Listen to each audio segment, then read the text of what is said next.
Assalamualaikum warahmatullahi wabarakatuh. Kami dari kumpulan 4 akan membentangkan kajian kes kami yang bertajuk Pengurusi Masjid direman 6 hari. Berikut merupakan ahli kumpulan 4.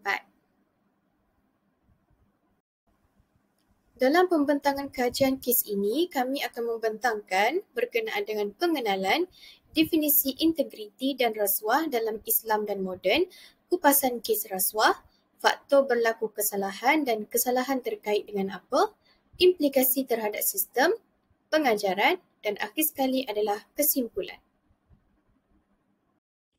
Assalamualaikum, saya Siti Nurafika Izzati binti Rosli, nombor metrik A200017. Saya akan menerangkan bahagian pengenalan, iaitu integriti dan rasuah ialah dua konsep bertentangan yang memainkan peranan penting dalam pembentukan masyarakat yang adil dan makmur, di mana integriti dianggap sebagai nilai moral dan kewajipan agama dalam Islam, manakala rasuah merupakan dosa besar yang merosakkan kepercayaan serta sistem takbir urus. Oleh itu, pemahaman mendalam tentang kedua-dua konsep ini dari perspektif Islam dan perundangan moden amat penting untuk memastikan institusi masyarakat termasuk agama bebas daripada salah guna kuasa dan dapat menegakkan keadilan serta accountability. Seterusnya, kita lihat pula kepada definisi integriti dan rasuah dari sudut Islam dan moden. Pertama, kita lihat kepada konsep integriti. Integriti merujuk kepada nilai-nilai murni seperti amanah, jujur, adil dan bertanggungjawab. Dalam Islam, nilai ini dianggap sebagai asas kepada keimanan seorang Muslim. Ia disebut dalam surah An-Nisa ayat 58 di mana Allah memerintahkan kita agar menyampaikan amanah kepada yang berhak dan berlaku adil dalam setiap urusan. Nabi Muhammad SAW juga bersabda bahawa kejujuran membawa kepada kebaikan dan kebaikan membawa kita ke syurga. Dalam konteks moden pula, integriti dilihat sebagai keutuhan moral, kejujuran dan kepatuhan kepada prinsip serta undang-undang. Institusi seperti Institut Integriti Malaysia menekankan betapa pentingnya integriti dalam memastikan ketelusan dan kepercayaan dalam urusan pentadbiran dan organisasi. Seterusnya, kita lihat kepada rasuah. Rasuah ialah penyalahgunaan kuasa atau kedudukan demi keuntungan peribadi.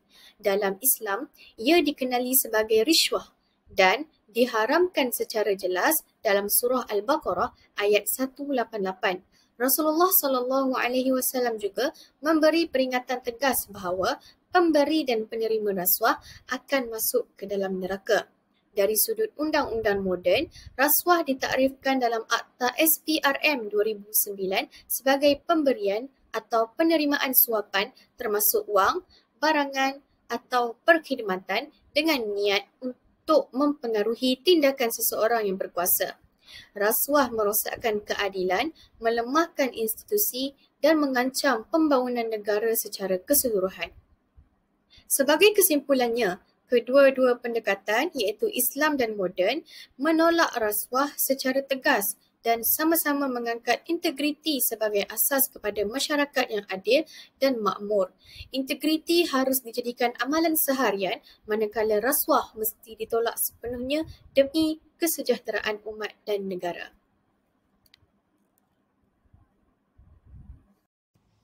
Assalamualaikum warahmatullahi wabarakatuh. Nama saya Siti Atira binti Cik Bindir, nombor metrik A200074 dan saya akan menerangkan sedikit tentang kupasan kes di mana pada November 2024, seorang pengurusi masjid di Kertih, Terengganu telah direman selama 6 hari oleh Suruhanjaya Pencegahan Rasuah Malaysia SPRM kerana disyaki mengemukakan senarai nama asnaf berstatus miskin yang tidak layak untuk menerima agihan zakat kepada sebuah badan kebajikan swasta.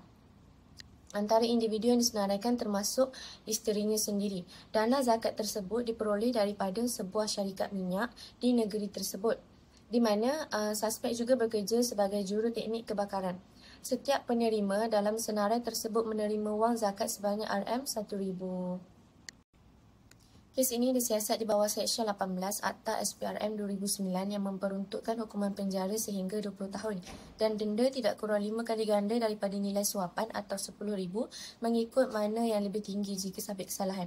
Selain itu, suspek juga didakwa di bawah Seksyen 415 Kanun Keseksaan kerana menipu yang membawa hukuman penjara sehingga 5 tahun atau denda kedua-duanya. Tindakan suspek mencemarkan integriti institusi masjid dan menjejaskan kepercayaan masyarakat terhadap pengurusan zakat. Masjid sepatutnya menjadi tempat yang dipercayai dalam menguruskan dana awam, khususnya zakat, yang bertujuan membantu golongan asnaf yang memerlukan.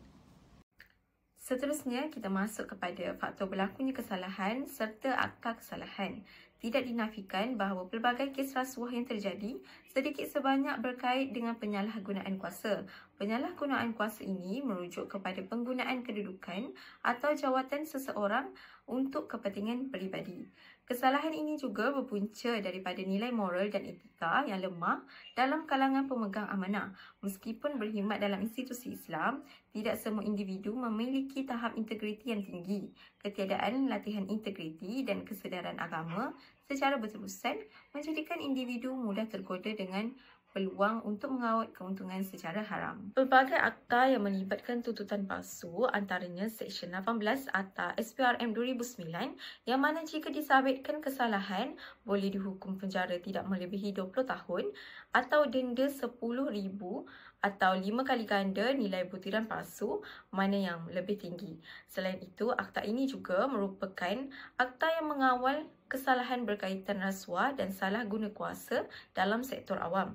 Akta ini memperuntukkan bahawa seseorang pegawai badan awam yang menggunakan jawatan atau kedudukannya untuk mendapat suapan atau faedah bagi diri sendiri atau orang lain. Seterusnya, kita akan lihat pula implikasi-implikasi yang berlaku. Okey, yang pertama, apabila seseorang yang ada jawatan tinggi dalam masjid, contohnya pengerusi, terlibat dengan isu integriti, kesannya amat besar. Orang ramai akan mula hilang rasa hormat dan kepercayaan terhadap individu tersebut dan lebih teruk lagi terhadap institusi masjid itu sendiri. Akibatnya, jemaah makin kurang datang ke masjid, program-program yang dianjurkan juga tidak mendapat sambutan dan pelbagai tumahan dan tanggapan negatif daripada masyarakat. Implikasi yang kedua pula ialah mencemarkan imej agama Islam secara keseluruhan. Kita kena ingat bahawa masjid merupakan pusat utama umat Islam. Jadi, apabila berlaku isu seperti ini, masyarakat luar, terutamanya masyarakat bukan Islam, boleh salah faham terhadap agama kita. Tambah pula, sekarang ini dikatakan zaman viral. Kita buka sahaja media sosial, masyarakat boleh tahu isu seperti ini dan masyarakat bukan Islam akan mula mengkritik dan akhirnya akan mencemarkan imej agama Islam itu sendiri. Dan akhir sekali ialah jawatan kuasa masjid akan berdepan dengan masalah seperti sukar mencari pemimpin yang benar-benar bertanggungjawab serta amanah dalam melaksanakan tugas yang diamanahkan. Masyarakat, terutamanya golongan muda, cenderung untuk menjauhkan diri kerana mereka ini tidak mahu menanggung malu sekiranya dikaitkan dengan reputasi masjid yang telah tercemar. Walaupun masalah itu sudah selesai, tapi nama masjid yang pernah tercela itu tetap disebut-sebut. Jadi, kesannya bukan sahaja sekarang, tapi berlarutan sampai masa hadapan. Assalamualaikum warahmatullahi wabarakatuh. Nama saya Nurul Ilyana binti Ibrahim, nombor metrik A200286. Saya akan menerangkan tentang pengajaran yang boleh kita ambil daripada isu pengerusi masjid direman 6 hari. Yang pertama adalah pentingnya nilai integriti dan amanah dalam pengurusan dana awam. Yang kedua, pentadbiran masjid perlu melaksanakan sistem pemantauan dan audit dalaman yang ketat dalam pengurusan dana awam. Yang ketiga, tanpa pendidikan dan kesedaran berterusan tentang integriti dan etika pengurusan. Dan terakhir sekali, penguatkuasaan undang-undang yang tegas terhadap pesalah juga penting sebagai langkah pencegahan. Sekian itu daripada saya. Terima kasih. Secara ringkasnya, integriti dan rasuah ialah dua nilai yang saling bertentangan dan memberi kesan besar terhadap kestabilan masyarakat, khususnya dalam institusi keagamaan. keseleweng dana zakat oleh pengerusi masjid menunjukkan bahawa ketiadaan integriti dan pengawasan boleh merosakkan kepercayaan umum dan sistem agihan bantuan. Oleh itu, pendidikan nilai, penambahbaikan sistem dan penguatkuasaan undang-undang perlu dilaksanakan dengan serius. Integriti bukan sekadar tuntutan undang-undang, tetapi amanah agama yang akan dipertanggungjawabkan di hadapan Allah Subhanahu Wa Taala.